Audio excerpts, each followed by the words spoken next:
Hi loving students, I am Mukesh Kumar. Mukesh sir की class में आपका स्वागत है। आज हम डायरेक्ट टू इनडायरेक्ट सिखाने वाले हैं और एक्टिव से पैसिव बनाने के लिए आएगा। तो 2 नंबर का इनडायरेक्ट आएगा और 2 नंबर का आपका पैसिव वॉइस आएगा और 2 नंबर की आएगी पंचुएट। बाकी जो ग्रामर का जो पोर्शन होगा आपका वो आपको ऑप्शन में आएंगे, उसमें जैसे कि ऑब्जेक्टिव आएंगे तो वो पार्ट्स अलग हो गया। लेकिन जो 6 नंबर है आपके, जो 6 मार्क्स आएंगे, 6 मार्क्स, तो आपके इनडायरेक्ट में, पैसिव वॉइस में और पंचुएट में आएंगे। तो पंचुएट तो हम पहले वीडियो के माध्यम से आपको सिखा दी है, आप देख लेना। और हम आपको डायरेक्ट टू इनडायरेक्ट और पैसिव वॉइस सिखाने वाले हैं। और कॉपी पेन से लेकर बैठ जाइए। देखिए, स्टूडेंट्सों के कमेंट आए कि सर आपने जो एक स्टोरी डाली थी 12th क्लास में वो हमारे एग्जाम में भी आ गई है।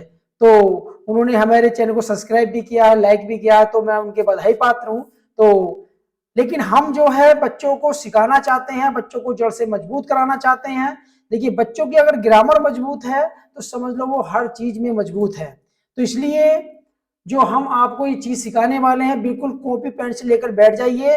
और आज 100% आपको सिखाकर ही रहेंगे और वीडियो को भी जरूर अंत तक देखना है। और उसके बाद आपको लाइक शेयर जो भी करना है उसके बाद। तो चलिए स्टार्ट करते हैं। पहला हमने लिया, देखो, असर्टिव सेंटेंस। तो जो असर्टिव होता है, तो असर्टिव में आपके अफर्मेटिव भी और निगेटिव भी आते हैं। तो सबसे मेन चीज क्या होती है? पहचान। यदि आपने सेंटेंस को पहचान लिया तो आप सेंटेंस आराम से बना दोगे। लेकिन अगर सेंटेंस नहीं पहचान पाए तो आप नहीं बना सकते। तो देखिए, जो मेन पहचान है मैंने बताया कि असर्टिव सेंटेंस की एक पहचान याद रखना कि सबसे पहले सब्जेक्ट आएगा और लास्ट में फुल स्टॉप होगा। तो जब सेंटेंस के स्टार्टिंग में सब्जेक्ट हो, लास्ट में फुल स्टॉप हो, तो समझ लेना वो सेंटेंस हमारा असर्टिव है। तो सेड टू के स्थान पर हमें टोल्ड का प्रयोग करना है, कंजक्शन दैट यूज करेंगे। तो देखिए, मैं आपको एक दो सेंटेंस के माध्यम से आपको बताता हूं।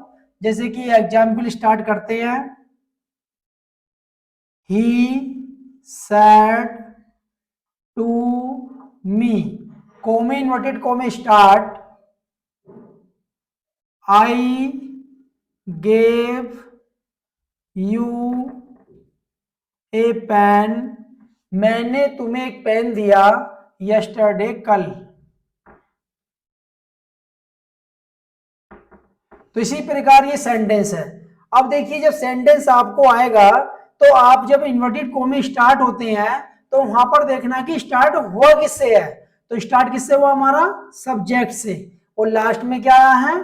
Full stop. तो जब सेंटेंस के शुरू में सब्जेक्ट आए, लास्ट में फुल स्टॉप आए, तो समझ लेना वो सेंटेंस हमारा असर्टिव है। तो असर्टिव में याद रखना, सेड टू के अगर स्थान पर, तो ही का जैसा हम इसे बनाएंगे, डेट बनाएंगे इसका, तो ही का तो ही आ जाएगा। सेड टू के स्थान पर टोल्ड यूज करेंगे और टोल्ड के बाद मी लिखेंगे। तो इसका मतलब यह है कि हमने सेड टू के स्थान पर क्या लिख दिया? टोल्ड कर दिया। तो याद रखना, सेड टू के स्थान पर क्या करेंगे? टोल्ड। कंजक्शन दैट यूज करेंगे जब कोमे, जो इन्वर्टेड कोमे लगे हुए होते हैं, तो इन्हें जब रिमूव करेंगे, इन्हें हटाएंगे, तो यहां पर हम दैट कंजक्शन लगाएंगे। ठीक। तो दैट के बाद हमेशा सब्जेक्ट ही आता है। देखिए, मेन चीज क्या होती है इसमें? पर्सन चेंज करने की बात आती है। तो पर्सन कैसे चेंज करना है? देखिए, अब ये जो सब्जेक्ट लिखा हुआ हमारा आई, ये फर्स्ट पर्सन है। क्या है ये? हमारा फर्स्ट पर्सन। तो याद रखना, फर्स्ट पर्सन यानी कि ऐसा मानो कि फर्स्ट पर्सन जो हमारा होगा, जैसे कि फर्स्ट पर्सन को करेंगे सब्जेक्ट में चेंज और सेकंड पर्सन को करेंगे ऑब्जेक्ट में चेंज। ठीक। और जो हमारा थर्ड पर्सन होगा, तो थर्ड पर्सन मतलब नो चेंज। तो थर्ड पर्सन को हम चेंज नहीं करते। अब ये जो आई लिखा हुआ है ये हमारा फर्स्ट पर्सन है, तो फर्स्ट पर्सन को हमेशा किस में चेंज करेंगे? सब्जेक्ट में। यानी कि रिपोर्टिंग, ये हमारी रिपोर्टिंग वर्ब है और ये रिपोर्टेड स्पीच है। तो हम इस सब्जेक्ट में चेंज करेंगे। तो अब आई को हम चेंज करेंगे ही में। अब जो भी यहां आएगा वो आई का नहीं आएगा, किसका आएगा?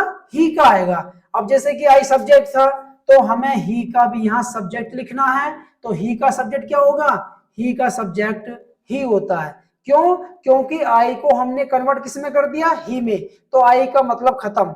यानी कि जब कोई भी चीज, अगर दूध को हम मक्खन में चेंज करें, यानी कि दूध को हम उसे जामन लगाते हैं, उसे जमाते हैं तो उसकी दही बन जाती है। तो इसी प्रकार दूध को हमने किस में कन्वर्ट कर दिया, दही में कर दिया। तो इसका मतलब ये फिर दूध का रोल खत्म हो गया, अब जो भी घी निकलेगा तो वो दही से ही निकलेगा, ठीक है। तो इसी प्रकार अगर हमारा ये सब्जेक्ट है, अब हम इसमें चेंज करेंगे, तो जब इसमें चेंज कर रहे हैं तो इसका काम खत्म हो गया, अब जो भी आना है वो इसी का आना है यहाँ, यानी कि ये सब्जेक्ट है तो इसका, जैसे कि अगर यहाँ सब्जेक्ट लिखा हुआ है तो यहाँ भी सब्जेक्ट लिखना है, यहाँ ऑब्जेक्ट है, कुछ भी अगर पॉजिटिव केस है तो वही चीज यहाँ आनी है। तो हमने सब्जेक्ट जब इसे आई को चेंज करेंगे ही में, तो जो भी आएगा वो क्या आएगा, ही का आएगा, तो ही का सब्जेक्ट क्या हो गया, ही हो गया। अब देखिए जब वर्ब की सेकंड फॉर्म आती है तो वहां पर हम हैड प्लस वर्ब की थर्ड फॉर्म कर देते हैं, तो इसलिए हम यह लगाएंगे हैड और इसकी वर्ब की थर्ड फॉर्म होगी गिवन, ठीक। अब ये यू आ गया, अब यू कौन सा पर्सन है, ये सेकंड पर्सन है। देखिए जो कहने वाला होता है वो हमेशा फर्स्ट पर्सन होता है और जो सुनने वाला होता है वो हमेशा सेकंड पर्सन होता है, और जब हम दोनों किसी की वार्तालाप कर रहे हो तो अब तीसरे की बात करेंगे तो वो थर्ड पर्सन होगा। जैसे कि मैंने तुमसे कहा तो मैं फर्स्ट पर्सन, क्योंकि मैं तुमसे कह रहा हूं, तो तुमसे कह रहा हूं मैं, तो तुम कौन हो गए, सेकंड पर्सन, और मैं कह रहा हूं आपसे तो मैं हो गया फर्स्ट पर्सन, ठीक। और जब मैं कर रहा हूं तीसरे की बात, देखो वह लड़का ऐसा है, वह लड़की ये पढ़ रही है, वे लड़के काम कर रहे हैं, तो वो कौन हो गए, थर्ड पर्सन हो गए। तो अब ये हमारा सेकंड पर्सन, तो याद रखना सेकंड पर्सन को किस में चेंज करना है, ऑब्जेक्ट में, तो इसका मतलब ये ऑब्जेक्ट में चेंज करना है मी में, तो इसे यू को चेंज करेंगे मी में चेंज करेंगे क्योंकि ये ऑब्जेक्ट है। अब ये यू जो लिखा हुआ है यहाँ ऑब्जेक्ट है। देखिए एक बात और ध्यान रखना, क्योंकि यू हमारा सब्जेक्ट भी होता है और यू हमारा ऑब्जेक्ट भी होता है, यानी कि अगर मेन वर्ब के बाद आता है तो ऑब्जेक्ट होता है, मेन वर्ब से पहले आता है तो वो सब्जेक्ट होता है। तो ये मेन वर्ब के बाद में आया तो ये ऑब्जेक्ट है, तो ऑब्जेक्ट है तो यहाँ भी ऑब्जेक्ट ही आएगा, लेकिन किसका आएगा, जिसमें हम चेंज कर रहे हो। चेंज किस में कर रहे हैं, मी में, तो जो भी आएगा वो मी का आएगा यहाँ। जैसे कि हमने यू को चेंज किस में करा, मी में, यू लिखा हुआ ऑब्जेक्ट तो आएगा तो ऑब्जेक्ट ही, लेकिन यू का नहीं आएगा क्योंकि हम चेंज किस में कर रहे हैं, मी में, तो जो भी आएगा वो मी का आएगा। तो मी का ऑब्जेक्ट क्या होता है, तो मी का ऑब्जेक्ट तो मी होता है, तो हम यहाँ लिख देंगे मी। तो मी के बाद ए पेन। अब यस्टरडे, तो यस्टरडे जो टाइम होता है उसे हम चेंज कर देते हैं, तो यस्टरडे कर देंगे द प्रीवियस डे, तो यहां लिखेंगे द प्रीवियस डे, ठीक। तो ये हमारा सिंपल सेंटेंस हुआ, असर्टिव सेंटेंस हुआ, तो ये तो हमारा अफर्मेटिव के रोल में भी आएगा। अगर सेंटेंस निगेटिव हुआ तो भी तो एक निगेटिव का ले लो आप सेंटेंस नंबर 2, जैसे कि Radha said to me, community को में शुरू, my father did not teach me. अब ये सेंटेंस है, अब देखो यहाँ डिड नॉट आ गया तो है तो निगेटिव ही, लेकिन स्टार्टिंग क्या से हुई है, सब्जेक्ट से, लास्ट में क्या आया, फुल स्टॉप, तो सेंटेंस कैसा हुआ हमारा, असर्टिव, ठीक। अब इस सेंटेंस को बनाएंगे तो असर्टिव सेंटेंस में क्या लगाएंगे, इसके स्थान पर टोल्ड, तो लिख देंगे इसमें Radha told me conjunction that, ठीक। अब इसे माई, अब देखिए माई फादर है तो ये हमारा माई केवल क्या पर्सन है, तो फर्स्ट कौन सा है हमारा, फर्स्ट पर्सन, लेकिन लिखा हुआ क्या है, ये लिखा हुआ हमारा क्या है, पॉजेसिव केस, तो पॉजेसिव केस है, तो पहले ये देखो कि जो फर्स्ट पर्सन है वो हम चेंज किस में करेंगे, तो फर्स्ट पर्सन किस में चेंज करेंगे, सब्जेक्ट में, तो सब्जेक्ट क्या हमारा, राधा, तो इसे माई को चेंज किस में करेंगे, राधा में चेंज करेंगे। अब राधा गर्ल है, लड़की है, तो लड़की के लिए हम सी मान लेंगे, क्या मान लेंगे, सी, तो जो भी अब इसे चेंज करना है वो सी में करना है, क्योंकि अगर लड़का होता तो उसे ही कन्वर्ट कर देते, ही में मान लेते, और राधा है तो सी मान लिया, ठीक। तो अब जो भी आएगा वो सी का आएगा यहाँ, ठीक। अब जैसे माई है, माई हमारा फर्स्ट पर्सन, चेंज किस में करेंगे, राधा में, राधा को क्या मान लिया हमने, सी, और रजी माई के लिखा हुआ पॉजिटिव केस, तो यहाँ भी हम पॉजिटिव केस लिखेंगे, लेकिन लिखेंगे किसका, सी का, क्योंकि हम सी में कन्वर्ट कर रहे हैं माई को, तो सी का पॉजिटिव केस क्या होगा, हर, तो यहां लिख देना हर, फादर का फादर। अब जहां डिड नॉट आता वहां क्या कर देते हैं, हैड नॉट, तो ये लगा देंगे हैड नॉट। और देखिए हैड नॉट से कौन सी फॉर्म आती है, थर्ड फॉर्म डॉट। और मी, अब देखो फिर मी आ गया, तो मी कौन सा पर्सन है, फर्स्ट। चेंज किस में करेंगे, चेंज करेंगे फिर हम भी राधा में, क्योंकि मी को किस में चेंज करेंगे, राधा में, क्योंकि ये सब्जेक्ट है, ये फर्स्ट पर्सन है तो सब्जेक्ट में चेंज करेंगे। अब ये मी क्या लिखा हुआ है यहाँ, ऑब्जेक्ट, तो यहाँ भी ऑब्जेक्ट आएगा, किसका आएगा, मी का आएगा क्या, नहीं, राधा का, सी का ऑब्जेक्ट आएगा, तो सी का ऑब्जेक्ट क्या होता है, हर, और लास्ट में फुल स्टॉप। तो ये सेंटेंस आपका असर्टिव हो गया। मैं समझता हूं आप समझ गए होंगे असर्टिव। उसके बाद चलते हैं निगेटिव सेंटेंस, नहीं सॉरी इंटेरोगेटिव। तो स्टार्ट करेंगे इंटेरोगेटिव सेंटेंस।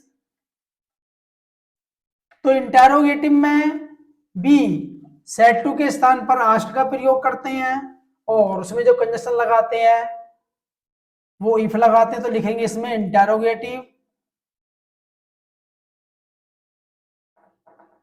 इंटेरोगेटिव, अब इंटेरोगेटिव दो प्रकार के होते हैं। नंबर वन, जिसके स्टार्टिंग में हेल्पिंग वर्ब आती है, जैसे कि are, am, was, were, has, have, had, will, shall, do, does, did. अगर ये वाक्य के शुरू में मिले तो समझ लेना कि वो इंटेरोगेटिव, यानी कि सबसे पहले हेल्पिंग वर्ब आएगी और लास्ट में क्वेश्चन मार्क आएगा, या फिर क्या आएगी आपकी WH फैमिली। अगर सेंटेंस में WH फैमिली से स्टार्ट है, जैसे WH family what, where, whom, which, है ना, ये हमारी WH फैमिली, जो WH से स्टार्ट होता है वो WH फैमिली होती है। तो जो WH फैमिली से स्टार्ट होगी बाद में क्वेश्चन मार्क होगा तो इंटेरोगेटिव। शुरू में हेल्पिंग वर्ब है, जैसे do, does, did, was, were, has, have, had, is, are, am, ये सारी हेल्पिंग वर्ब है, तो लास्ट में क्वेश्चन मार्क तो इंटेरोगेटिव। तो हमें क्या करना है यहाँ, जैसे कि हमने सेड टू के स्थान पर हमने वहां टोट लगाया था असर्टिव में, तो यहाँ हमें आस्क्ड का प्रयोग करना है। क्या लगाना है, आस्क्ड। और हमने जो उसमें कंजक्शन क्या लगाया था, तो उसमें कंजक्शन जो लगाया था वो दैट लगाया था, लेकिन हम इसमें क्या लगाएंगे, इफ लगाएंगे, या फिर क्या लगाएंगे, WH फैमिली।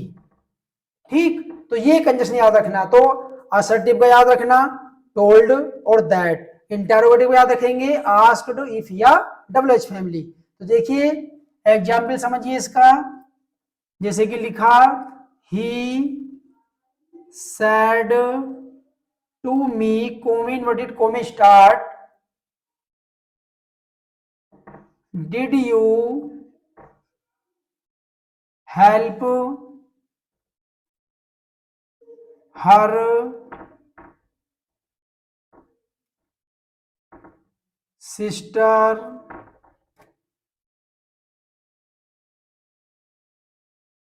yesterday। ठीक,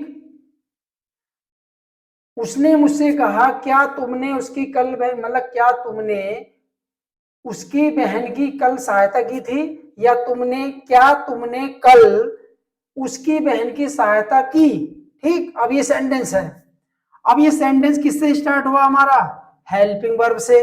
लास्ट में क्या लगा हुआ, सॉरी क्वेश्चन मार्क लगाना है। ठीक, तो जब क्वेश्चन मार्क होगा हेल्पिंग वर्ब से स्टार्ट होगा तो सेंटेंस हमारा कैसा होगा, इंटेरोगेटिव होगा। ठीक, तो हमें क्या लगाना है इसके स्थान पर, आस्क्ड लगाना है। तो जैसे कि बनाएंगे सेंटेंस, तो ही आस्क्ड मी इफ, देखो मैंने बताया अगर हेल्पिंग वर्ब से स्टार्ट है तो हम वहां इफ का प्रयोग करेंगे। अगर यहाँ what, where, whom, when, which ये वर्ड आते हैं तो हम उससे स्टार्ट करेंगे, फिर ही इफ मत लगाना, फिर हम WH फैमिली लगाएंगे। तो हमने लगा दिया इफ। अब इफ हो या WH फैमिली हो, इसके प्लस में हमेशा सिंपल सेंटेंस आएगा। सिंपल का मतलब क्या होता है, सबसे पहले सब्जेक्ट आएगा, फिर हेल्पिंग वर्ब आएगी, फिर मेन वर्ब आएगी, फिर ऑब्जेक्ट आएगा। तो इसके बाद में क्या आना चाहिए, सब्जेक्ट आना चाहिए। ठीक, अब इसमें सब्जेक्ट कहाँ होता है, इंटेरोगेटिव में हेल्पिंग वर्ब के बाद क्या लिखा हुआ होता है, सब्जेक्ट होता है। तो इसका मतलब पहले ही हम यू को लिखेंगे। पहले अब ये देखना कि यू कौन सा पर्सन है। तो मैंने बताया कि जब जब तुम किसी से बात करोगे, जब सुनने वाला होगा हमेशा वो सेकंड पर्सन होगा। तो केवल एक यू एक ऐसा वर्ड है जो हमेशा सेकंड पर्सन में ही आता है। तो ये हमारा सेकंड पर्सन, चेंज करेंगे ऑब्जेक्ट में मी में, अब ये यू हमारा सब्जेक्ट है तो यहाँ भी तो सब्जेक्ट ही आएगा, लेकिन किसका आएगा, मी का सब्जेक्ट आएगा। तो मी का सब्जेक्ट क्या होता है, आई। ठीक, आई के बाद सब्जेक्ट हो गया। अब लिखनी है हेल्पिंग वर्ब, इसमें क्या आई है, डिड।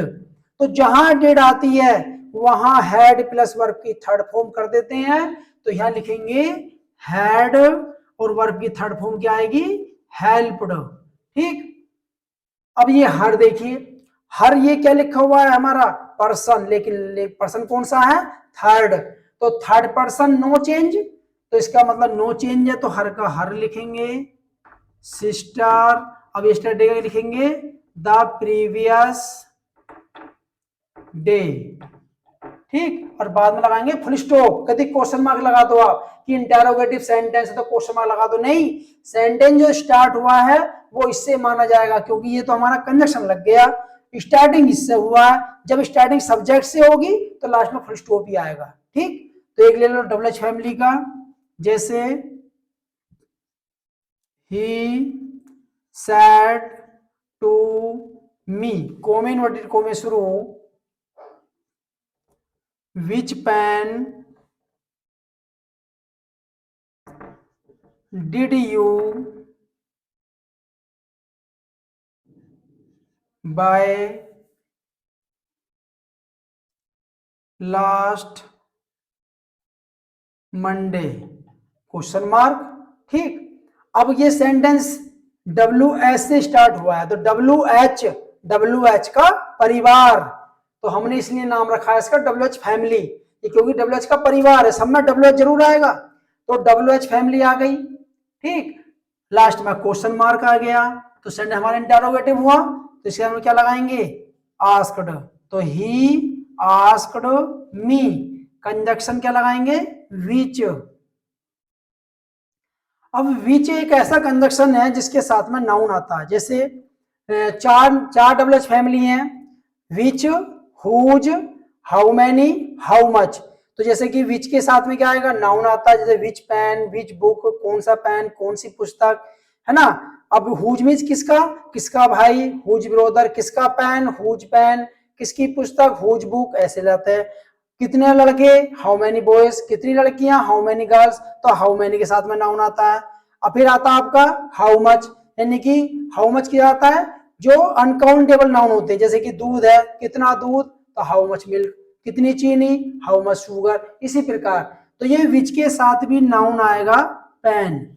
ठीक, तो इसका मतलब ये है कि ये हमारा जो पूरा कंजक्शन में सबमिट हो गया, पेन भी, तो पेन, ये विच पेन हो गया। अब इसके बाद में आएगा सब्जेक्ट, तो सब्जेक्ट कहाँ होता है, हेल्पिंग वर्ब के बाद सब्जेक्ट होता है यू। अब यू कौन सा पर्सन है, सेकंड पर्सन, तो सेकंड पर्सन को चेंज किस में करेंगे, मी में, ऑब्जेक्ट में। अब ये सब्जेक्ट है तो यहां भी सब्जेक्ट आएगा, किसका आएगा, मी का, तो मी का सब्जेक्ट क्या आएगा, आई। तो उसके बाद आई लिख दिया। अब जहां डिड आता है वहां क्या कर देते हैं, हैड प्लस वर्ब की थर्ड फॉर्म, तो इसमें क्या आ जाएगा, हैड, और वर्ब की थर्ड फॉर्म क्या हुई, बाउट, है ना।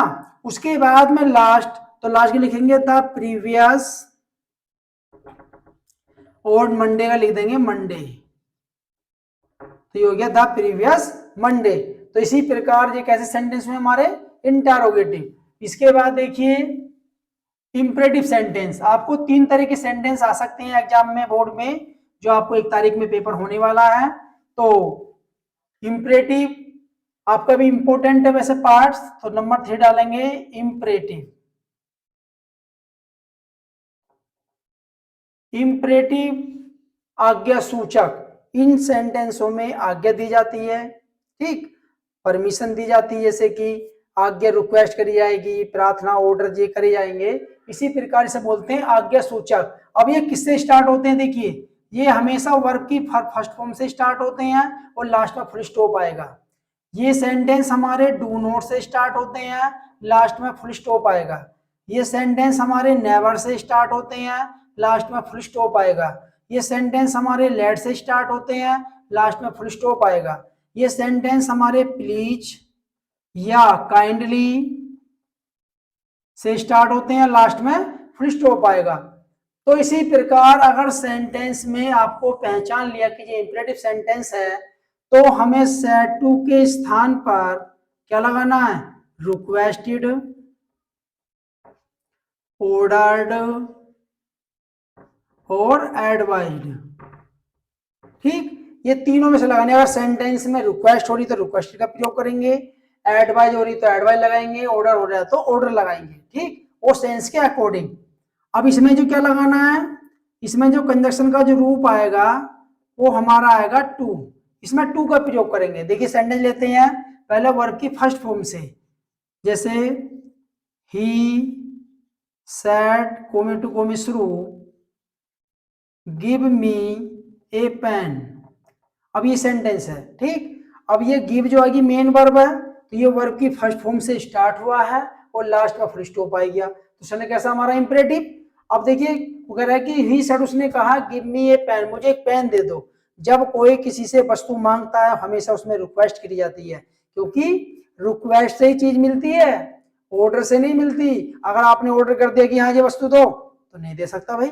अगर कोई चीज तुम मांग रहे हो तो उसे प्यार से उसे रिक्वेस्ट करनी पड़ेगी कि please give me a pen, तो वो आराम से मिल जाएगी। तो सेंड हमारा इंपरेटिव हुआ, तो इसे लिखेंगे तो ही requested.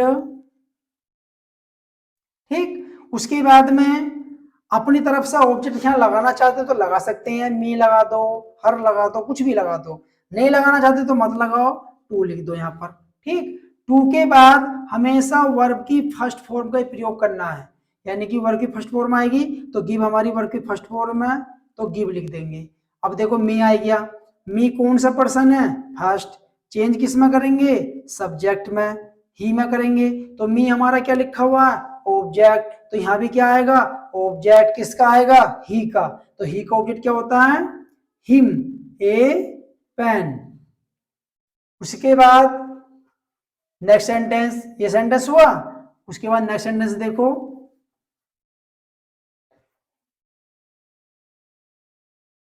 Ram said to me comma to comma शुरू do not tell a lie. अब ये सेंटेंस है, do not tell a lie. Sentence किससे स्टार्ट हुआ, डू नॉट से, लास्ट में क्या आया, फुल स्टॉप। सेंटेंस कैसा हुआ, इंपरेटिव। ठीक, अब इसमें कह रहा डू नॉट टेल ए लाई, झूठ मत बोलो। अब इसमें झूठ न बोलने को जिसमें डू नॉट आता है तो ज्यादातर याद रखना वहां एडवाइज का प्रयोग करते हैं, क्योंकि इसमें सलाह दी जाती है। तो इसमें लिखेंगे राम एडवाइज्ड मी, कंजक्शन लगाएंगे टू। लेकिन अब पहले टू से पहले हमें नोट का प्रयोग करना है यहाँ। अगर यहाँ डू नोट है तो डू का तो काम खत्म हो गया, केवल नोट लगाएंगे पहले, उसके बाद में टू का प्रयोग करेंगे। ऐसा क्यों करते हैं, क्योंकि टू के बाद हमेशा वी वन आती है। अगर हम टू को यहाँ लिख देते हैं तो फिर टू के बाद में क्या जाएगा, नोट। और हमें क्या लानी है, वर्ब की फर्स्ट फॉर्म। तो हमें पहले हमें जो लानी है वर्ब की फर्स्ट फॉर्म लानी है, तो इसलिए हम नोट को पहले लिख देते हैं और जब उसके बाद में टू लिखते हैं। अब देखो टू के बाद में क्या आ जाएगी, टेल आ जाएगी, ये क्योंकि हमने नोट पहले लिख दिया। तो टू टेल ए लाई, इस प्रकार हो गया। अब इस सेंटेंस को हम फॉरवर्ड से बना सकते हैं। अगर जैसे कि आप सोचो कि हमें नोट की झंझट खत्म करनी है, ठीक, तो हम ऐसा बना सकते हैं, राम फॉरवर्ड मी टू। अब इसमें नोट, जैसे इसमें नोट आया है तो हमें इसमें नोट नहीं लगाना। क्यों, क्योंकि फॉरवर्ड माने होता मना कर देना, क्योंकि जब मना करने की मीनिंग यहाँ आ गई तो फिर नोट की तो जरूरत ही नहीं पड़ी। तो इसे नोट को हटा देंगे, लिख देंगे टेल ए लाई। आप जिससे अच्छा लगे उससे बना दो, इसे बनाओगे तो 2 नंबर मिलेंगे, इससे बनाओगे तब भी 2 नंबर मिलेंगे, मिलने 2 ही नंबर है। एक ही सेंटेंस आएगा एग्जाम में, 2 ही नंबर का आएगा। तो ये हमारा नेवर का हो गया। अब दे चलते हैं नेवर, जैसे कि नेवर आता है, जैसे कि ही सेड टू मी कोमे विट्टी कोमे शुरू नेवर प्ले इन द सन, कि धूप में मत खेलो। अब ये धूप में कभी मत खेलो, है ना, तो इसमें नेवर शब्द आ गया। तो देखो नेवर से स्टार्ट हुआ, लास्ट में फुल स्टॉप है, सेंटेंस कैसा हुआ हमारा, इंपरेटिव। तो जब इसमें क्या होता है, ये फॉरवर्ड से नहीं बनाना, ये केवल किससे बनाना, एडवाइस से, क्योंकि नेवर के साथ जिसमें अधिकतर क्या होती है, एडवाइज होती है, तो इसको बनाएंगे तो ही एडवाइज्ड मी। अब इसमें नेवर को भी हम पहले लिखेंगे, क्यों? क्योंकि टू के बाद हमें क्या लाना है, वर्ब की फर्स्ट फॉर्म। तो वर्ब क्या हमारी प्ले, तो लिख देंगे डू प्ले इन द सन। ठीक, उसके बाद लेट का देख लो, तो लेट में क्या है, जैसे कि he said to me comma to go में शुरू, लेट मी गो नाउ। अब ये सेंटेंस है, तो किससे स्टार्ट हुआ, लेट से, लास्ट में क्या आया, फुल स्टॉप। देखो लेट से स्टार्ट हुआ, फुल स्टॉप तो इंपरेटिव हो गया, तो लेट वाले सेंटेंस बनाएंगे, क्यों कह रहे हैं कि उसने मुझसे कहा लेट मी गो नाउ, मुझे अब जाने दो। इसका मतलब ये है वो रिक्वेस्ट कर रहा है, हैं? तो सब बनाएंगे तो ही रिक्वेस्टेड मी टू लेट। इसमें टू के बाद में लेट आता है, देखिए मैंने बताया कि टू के बाद में क्या थी, वर्ब की फर्स्ट फॉर्म, लेकिन अगर सेंटेंस लेट वाला है तो टू के बाद भी लेट आ जाता है, तो इसलिए लेट लिखेंगे। लेट के बाद में ये क्या लिखा हुआ, मी ऑब्जेक्ट, लेकिन लिखा हुआ क्या है, फर्स्ट पर्सन, चेंज किसमें करेंगे, ही में। ये लिखा हुआ ऑब्जेक्ट, तो यहाँ भी तो ऑब्जेक्ट आएगा, किसका आएगा, ही का। तो ही का ऑब्जेक्ट क्या होता है, हिम, गो का गो और नाउ का देन, ये हो गया। ठीक, लेट का। एक लेट का सेंटेंस और देखना है जिसमें लेट अस आता है, तो थोड़ा सा अलग बनता है इसे इंपेरेटिव से, जैसे कि he said to me comma to comma शुरू, let us play the match. अब ये सेंटेंस है, ठीक। अगर सेंटेंस में लेटस आ जाए तो लेटस वाले वाक्यों को प्रोपोज्ड या सजेस्टेड से बनाना है, उसमें रिक्वेस्टेड एडवाइज मत लगाना, वैसा लगाने को लगा देते हैं लेकिन लगाना नहीं, तो बनाएंगे तो ही प्रोपोज्ड, तो इसे प्रोपोज्ड को याद रखना है, ही प्रोपोज्ड मी। अब देखिए इस सेंटेंस में हम केवल कंजक्शन क्या लगाएंगे, दैट लगाते हैं, केवल इंपरेटिव में ये कंजक्शन सेंटेंस ऐसा है जिसमें हम दैट यूज करते हैं, बाकी किसमें लगाएंगे, अफर्मेटिव में असर्टिव सेंटेंस सिखाए थे, तो दैट आएगा। दैट के बाद में यदि हमारा यहाँ जो कोई भी ऑब्जेक्ट या सब्जेक्ट फर्स्ट पर्सन हो तो हम वी शुड का प्रयोग करते हैं, वैसे आप दे शुड का भी प्रयोग लगा सकते हैं, लेकिन कोशिश यही करना है यदि हमारी रिपोर्टिंग वर्ब में फर्स्ट पर्सन आ जाता है तो हम वी शुड का ही प्रयोग करिए, है ना। अगर दे शुड आप लगा भी देते हैं तो आपको गलत नहीं होगा, लेकिन बेटर जो होगा वो वी शुड ही रहेगा, तो इसलिए वी शुड का प्रयोग करेंगे। जब वी शुड हम लगा देंगे तो लेटस को हटा देंगे, क्योंकि शुड के बाद में प्ले आएगा, यानी कि वर्ब की फर्स्ट फॉर्म आएगी, तो लिखेंगे इसमें प्ले द मैच, तो जिसमें लेटस आएगा तो इसी प्रकार सेंटेंस को बनाना है। इसके स्थान पर सजेस्टिव भी लिख सकते हैं, सजेस्टेड, प्रोपोज लिख दो या सजेस्टेड लिख दो, ठीक है।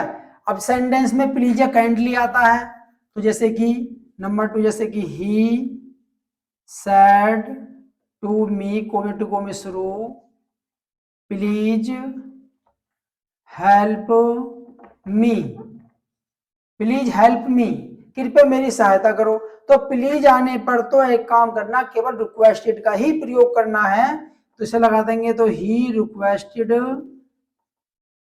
मी टू, प्लीज शब्द को हटा देते हैं, ठीक, लिख देंगे हेल्प मी को चेंज करेंगे किसमें, इसमें करेंगे सब्जेक्ट में, ये हमारा ऑब्जेक्ट है तो इसका ऑब्जेक्ट क्या होगा, हिम, तो ये क्या लिख देंगे, हिम लिख देंगे। तो इसी प्रकार हमारे ये डायरेक्ट टू इनडायरेक्ट हुए, तो 2 नंबर हमने आपको पक्के कराए और आपको अच्छे से समझ में भी आ गए होंगे। अब हम चलते हैं पैसिव की ओर। तो पैसिव वो सेंटेंस भी आपके 3 ही तरह के होंगे, असर्टिव, इंटेरोगेटिव, इंपरेटिव, इन तीनों में से ही आएगा। तो सबसे पहले चलते हैं हम असर्टिव की ओर। तो असर्टिव की पहचान हमने आपको बताई दी है कि सब्जेक्ट आएगा, लास्ट में फुल स्टॉप आएगा तो असर्टिव सेंटेंस होगा, ठीक। तो असर्टिव का एक रूल याद रखना, यानी कि जैसे कि हम बनाते हैं, जैसे कि ऑब्जेक्ट है तो ऑब्जेक्ट का क्या बनाते हैं, सब्जेक्ट बना देते हैं, ठीक। इसके बाद में हेल्पिंग वर्ब जरूर आती है, विदाउट हेल्पिंग वर्ब के नहीं बनता। अगर सेंटेंस में नोट है तो नोट लगा देंगे, वरना मत लगाना। उसके बाद वर्ब की फर्स्ट फॉर्म यानी कि सॉरी वर्ब की थर्ड फॉर्म का प्रयोग करेंगे, प्लस अदरवाइडियल लिख देंगे और प्लस बाय का प्रयोग करेंगे, और बाय के बाद प्लस जो हमारा सब्जेक्ट होगा उस सब्जेक्ट का क्या बना देंगे, ऑब्जेक्ट, और लास्ट में फुल स्टॉप। जैसे कि एग्जाम्पल, राधा टीचेज मी इंग्लिश, इसका बनाना पैसिव वॉइस। ठीक, अगर सेंटेंस में यहाँ वो शुरू में सब्जेक्ट हो, लास्ट में फुल स्टॉप हो, तो सेंटेंस कैसा हमारा असर्टिव सेंटेंस है। ठीक, अब इसमें जहां मेन वर्ब हो, मेन वर्ब के तुरंत बाद क्या होता है, ऑब्जेक्ट होता है। हमारा ऑब्जेक्ट इंग्लिश भी लिखा हुआ है, अरबी भी लिखा हुआ है, लेकिन जो मेन वर्ब के तुरंत बाद ऑब्जेक्ट हो तो सबसे पहले उसी का हमें सब्जेक्ट बनाना है यहाँ। तो ये इसका मतलब ये है, जब इधर लाएंगे तो सब्जेक्ट बनेगा, क्योंकि हमने क्या लिखा है यहाँ, ऑब्जेक्ट का सब्जेक्ट, ये ऑब्जेक्ट है, इसका क्या बनाना, सब्जेक्ट। तो फिर मी का सब्जेक्ट क्या होगा, आई। ठीक, तो हमने आई लिख दिया। उसके बाद हेल्पिंग वर्ब, अब देखिए जहां वर्ब की फर्स्ट फॉर्म में एस या ईएस दिखाई दे तो समझ लेना वहां इजारब का प्रयोग करेंगे। तो आई के साथ में क्या आता है, एम। ठीक, उसके बाद में नोट, इसमें है नहीं, आगे चलो, वर्ब की थर्ड फॉर्म, तो टीच की थर्ड फॉर्म क्या होगी, डॉट। उसके बाद क्या है, अदर वर्ड, अदर वर्ड में जो चीज बचती है उसे नोट कर लो, इंग्लिश बचा तो ये लिख देंगे इंग्लिश, और उसके बाद में अब अदर वर्ड में कोई बचा ही नहीं, अब लिखा क्या लिखना, बाय। तो बाय के बाद में सब्जेक्ट क्या हमारा राधा, क्या बनाना है इसका, ऑब्जेक्ट। तो राधा का ऑब्जेक्ट क्या होता है, राधा, क्योंकि कभी भी नाम चेंज होता नहीं है तो राधा का इसमें राधा रहेगा। तो इसी प्रकार ये हमारा कैसा हुआ, असर्टिव सेंटेंस। तो असर्टिव का रूल याद रखना। नंबर 2 चलते हैं, जैसे कि इंटेरोगेटिव। इंटेरोगेटिव को मैंने आपको बता ही दिया कि हेल्पिंग वर्ब से स्टार्ट होता है, क्वेश्चन मार्क आएगा, और WH फैमिली से स्टार्ट होगा तो लास्ट में क्वेश्चन मार्क आएगा। ठीक, ये आपको पहचान रखनी है। तो इसके सेंटेंस बनाते हैं, जैसे कि did you buy a pen, क्या तुमने एक पेन खरीदा, या ऐसा लिख दो यस्टरडे लिख सकते हैं, और यस्टरडे क्वेश्चन मार्क। तो आपने देखा कि सेंटेंस इंटरोगेटिव ब्रैकेट में आएगा पैसिव बनाने के लिए। तो जब हेल्पिंग वर्ब आपको स्टार्टिंग दिखाई दे, लास्ट में क्वेश्चन मार्क दिखाई दे, समझ लेना इंटरोगेटिव है। तो अगर शुरू में हेल्पिंग वर्ब है तो पैसिव वॉइस में भी हेल्पिंग वर्ब ही आएगी। तो जैसे कि डिड है, तो जहां डिड आता है वहां वाज वर्ब का प्रयोग करते हैं। तो हम यहाँ वाज लिखें, वर लिखें, लिखने से पहले हमें क्या देखना है, हमें चलो इसके वो लिख सकते हैं, वैसे इसका रूल लिख सकते हैं, पहले इसका रूल लिख लो। जैसे कि सेंटेंस में क्या आएगा, सबसे पहले हेल्पिंग वर्ब आएगी, प्लस जो हमारा ऑब्जेक्ट है वो ऑब्जेक्ट का क्या बनाएंगे, सब्जेक्ट आएगा, प्लस नोट है तो नोट लगा देना, प्लस वर्ब की थर्ड फॉर्म का प्रयोग करेंगे, प्लस अदर वर्ड आएगा इसमें, उसके बाद बाय का प्रयोग करेंगे, फिर उसके बाद में सब्जेक्ट का ऑब्जेक्ट कर देंगे, लास्ट में क्वेश्चन मार्क लगा देंगे। ठीक है, तो देखो हेल्पिंग वर्ब, तो यहाँ हेल्पिंग वर्ब भी आएगी। तो यहाँ वाज लिखे हैं, वर्ब लिखने से पहले हमें ऑब्जेक्ट का सब्जेक्ट देखना है, क्योंकि जितनी भी हेल्पिंग वर्ब आती है टोटल हेल्पिंग वर्ब सब्जेक्ट के अकॉर्डिंग ही आती है। ठीक, तो इसका मतलब ये है कि यू हमारा सब्जेक्ट था तो ये तो इसके अकॉर्डिंग आई है, लेकिन अब जो यहाँ लिखेंगे वो इसके अकॉर्डिंग नहीं आएगी, ऑब्जेक्ट, ऑब्जेक्ट क्या हमारा, ए पेन, तो जो भी यहाँ हेल्पिंग वर्ब आएगी वो इसके अकॉर्डिंग आएगी। अब ये एक वचन है, ये सिंगुलर है, तो क्या आएगा इसमें, वाज, इस ऑब्जेक्ट का क्या बनाना हमें, सब्जेक्ट, तो ये पेन का क्या होगा, ये पेन लिख देंगे। उसके बाद नोट, नोट इसमें है नहीं, छोड़ दो, आगे चलो। उसके बाद वर्ब की थर्ड फॉर्म, तो वर्ब क्या है इसमें, बाय, तो बाय की क्या जाएगी, बाउट। ठीक, अदर वर्ड में क्या है, यस्टरडे, तो यस्टरडे का तुम यही लिख लो, यस्टरडे को हम लास्ट में भी लिख सकते हैं और पहले भी लिख दो चाहे, है ना। फिर इसमें बाय का प्रयोग करेंगे, बाय के बाद में देखो सब्जेक्ट हमारा ये, इसका क्या बना देंगे, ऑब्जेक्ट, तो यू का जो ऑब्जेक्ट होगा वो यू होगा, और लास्ट में क्या लगा देंगे, क्वेश्चन मार्क। अब देखो ऐसी डबल एच फैमिली का, जैसे हु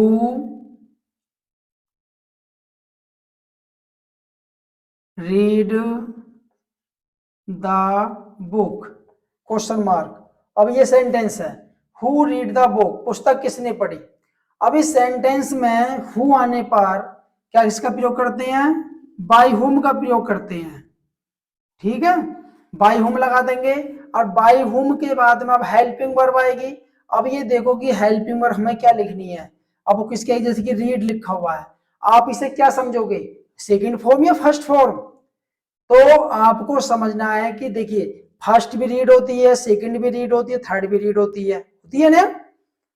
तो अब यहाँ क्या माने इसे कि ये कौन सी फॉर्म हो सकती है। देखिए एक बात का ध्यान रखना है, अगर हु के बाद में या तो फिर एस आएगा ही, अगर यहाँ एस लगा हुआ आ गया तो वर्ब की फर्स्ट फॉर्म है, अगर वर्ब में एस लगा हुआ नहीं है तो ये स्टेम सेकंड फॉर्म है। ये बात याद रखनी है, ठीक है। तो ये स्टेम कौन सी है, सेकंड फॉर्म।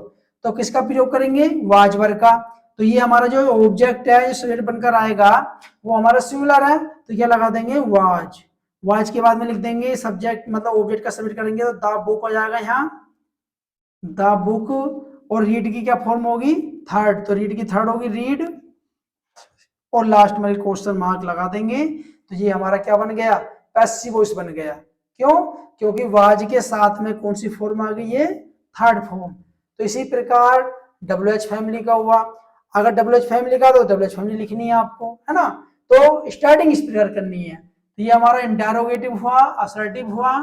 उसके बाद देखिए इंपरेटिव। तो इंपरेटिव आपको भाई जैसे कि डायरेक्ट डायरेक्ट की पहचान मैंने आपको बता दी इंपरेटिव की, तो इंपरेटिव में भी आपको इसी प्रकार करना है। जैसे कि इंपरेटिव लिखा हुआ है, तो इंपरेटिव में आपको पता है कि सबसे पहले वर्ब की फर्स्ट फॉर्म आती है और लास्ट पर फुल स्टॉप आता है। ठीक, तो जो सेंटेंस बाद में यानी कि वर्ब की फर्स्ट फॉर्म हो तो उसे किससे बनाते हैं, let plus object plus be plus verb की third form plus other word, और बाद में फुल स्टॉप लगा सकते हैं या फिर बाद में क्या लगा सकते हैं, बाय यू भी लगा सकते हैं, बाय यू। ठीक, जैसे कि एग्जाम्पल ले लो इसका, गिव मी ए पेन। अब ब्रैकेट बनाना पैसिव वॉइस। तो पैसिव वॉइस में ये देखो कि अगर मेन वर्ब के बाद जो ऑब्जेक्ट लिखा हुआ है तो समझ लो वो सेंटेंस हमारा इंपरेटिव है। तो इंपरेटिव में सबसे पहले लेट यूज करेंगे। लेट के बाद जो वर्ब के बाद जो ऑब्जेक्ट होगा उस ऑब्जेक्ट को यहाँ लिख देंगे। यहाँ ऑब्जेक्ट का ऑब्जेक्ट आता है, कभी सब्जेक्ट मत लिखना। जैसे कि मी का तुमने कह दिया आई लिख दो, आई नहीं लिखना, मी का मी लिखा जाएगा। ठीक, तो ऑब्जेक्ट हो गया, फिर बी लगाना आपको इसमें। बी के बाद में वर्ब की थर्ड फॉर्म, तो गिव की थर्ड फॉर्म क्या होगी, गिवन, तो गिवन लगा देंगे। गिवन के बाद में अदर वर्ड में क्या बचा, ए पेन, तो ए पेन लिख देंगे। और बाद में ये बाय यू है तो बाय यू का प्रयोग कर लेंगे इसमें। चाहे तो आप यहां तक रहने दो और चाहे आप बाय यू लिख दो, ठीक है। उसके बाद सेंटेंस में जैसे डू नॉट आता है, तो डू नॉट आने पर जो है हम या तो जैसे कि बी नोट बी लगाते हैं तो दो रूल से बना सकते हैं, जैसे कि let plus not sorry plus object plus not plus be plus verb की थर्ड फॉर्म और प्लस अदर वर्ड और प्लस बाय यू। ठीक, लेकिन कुछ क्या करते हैं कि सर जो डू नॉट से और नेवर वाला होता है तो उसे you are advised, you are ordered या यू आर रिक्वेस्टेड से बना देते हैं। तो यू आर एडवाइज ज्यादा यूज करते हैं, तो आप क्या बना देंगे, सब लिख देंगे यू आर एडवाइज्ड, है ना। डू नॉट है तो नोट को पहले लिख देंगे, तो नोट टू, और बाद में वर्ब की फर्स्ट फॉर्म से स्टार्ट कर देंगे सेंटेंस। जैसे कि एग्जाम्पल लिखेंगे डू नॉट डू इट। ठीक, डू नॉट डू इट, इसे मत करो। ठीक, अब ये सेंटेंस में डू नॉट आ गया तो या तो बना लो किससे, लेट से बना लो। तो लेट प्लस ऑब्जेक्ट क्या होगा हमारा, यानी कि जो हमारी मेन वर्ब, ये तो हमारी मेन वर्ब आ गई, ये हमारा ऑब्जेक्ट, तो इसे लिख देंगे नोट, इट लिख देंगे पहले ऑब्जेक्ट। ऑब्जेक्ट के बाद में क्या लिखेंगे, नोट, तो नोट लिख दो। नोट के बाद में बी आया तो बी का प्रयोग करेंगे। बी के बाद वर्ब की थर्ड फॉर्म, तो डू की थर्ड फॉर्म क्या होगी, डन, क्योंकि ये इसकी थर्ड फॉर्म आ गई यहाँ, तो डू की थर्ड फॉर्म डन आ गई। उसके बाद में अदर वर्ड में कुछ बचा ही नहीं है, और बाद में क्या लिख देंगे, बाई यू। तो बाई यू लिख भी सकते हैं, चाहे वो इतना भी कर सकते हैं, तो ये तो चाहे बाय यू। तो इसी प्रकार डू नॉट वाला हुआ, है ना।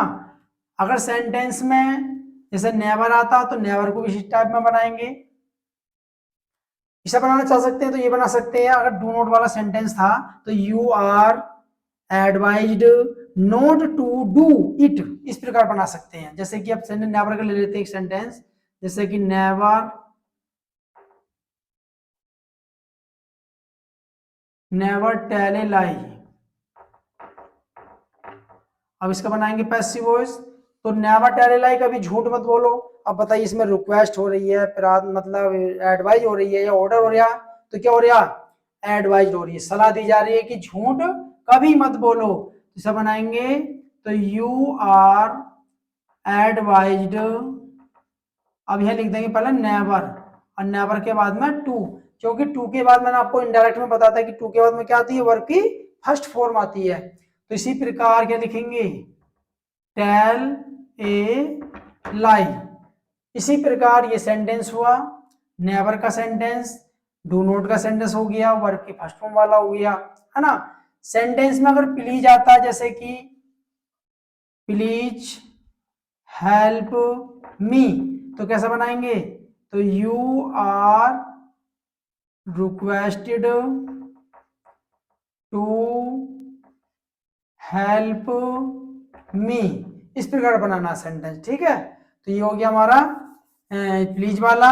और एक सेंटेंस ले लो जिसमें लेट आता है, जैसे कि let me read the book, ठीक। अब ये पैसिव बनाने के लिए आता है, लेट सेंटेंस है तो हमें लेट ही लगाना है। लेट के बाद देखो ये ऑब्जेक्ट है, एक ऑब्जेक्ट यहाँ लिखा हुआ है, तो जो मेन वर्ब के बाद ऑब्जेक्ट हो उस ऑब्जेक्ट को लेट के बाद लिखना है। लिख देंगे द बुक, बुक के बाद में क्या लिखेंगे, बी का प्रयोग करेंगे, बी के बाद में रीड की थर्ड फॉर्म रीड होगी, फिर बाय लगाएंगे। अब ये मी है तो मी का ऑब्जेक्ट क्या होगा, या मी का प्रयोग करेंगे। तो इसी प्रकार ये सेंटेंस हमने आपको अफर्मेटिव, इंटेरोगेटिव, इंपरेटिव करने सिखाए। तो मैं समझता हूं कि अगर सेंटेंस आपने अच्छे से समझ लिए होंगे तो आपके 4 नंबर बिल्कुल पक्के, और 2 नंबर मैंने आपको पंक्चुएशन के पहले बता दिए हैं। तो आपके इसी प्रकार 6 मार्क्स आपके जो ग्रामर का पोर्शन है 2-2 नंबर के आएंगे। 2 नंबर का पैसिव वॉइस आएगा, 2 नंबर का इनडायरेक्ट आएगा, 2 नंबर की पंक्चुएशन आएगी। तो इसे अच्छे से लर्न कर लेना। और जैसे आपने हमारे वीडियो को अंत तक देखा है तो इसके लिए मैं बहुत आभार हूं आपके लिए। और जो मैंने आपको सेंटेंस सिखाए आप अच्छे से सीख भी गए होंगे, तो मुझे थोड़ी सी खुशी भी है कि है अपनी जो हमने आपको सिखाए, तो सिखाने के उपलक्ष्य में, यानी कि जब हम खुश हैं तो आपको खुशी से भी हमारे इस चैनल को सब्सक्राइब करना, लाइक करना, शेयर करना है। इसी प्रकार हम अगली वीडियो के साथ फिर प्रस्तुत होंगे, जब तक के लिए गुड बाय।